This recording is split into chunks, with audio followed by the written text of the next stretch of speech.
message of hope. Diyan sumentro ang heartwarming performance ng Team Vice Ganda, Karil at Ryan Bang sa Magpasikat 2024. What a way to start the 15th anniversary!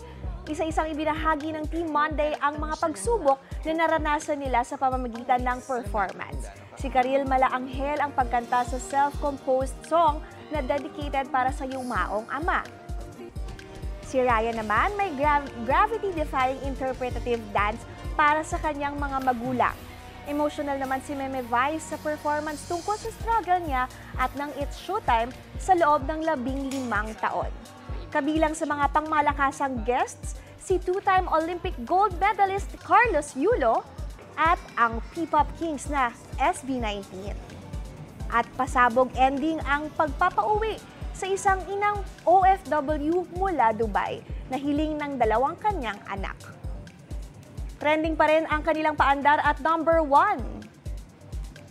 Napanood ko to, ang ganda, nakakaiyak talaga siya.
Mga kapuso, para una ka sa mga balita, mag-subscribe sa GMA Integrated News sa YouTube. Sa mga kapuso abroad, subaybayan niyo po kami sa GMA Pinoy TV at sa www.gmanews.tv.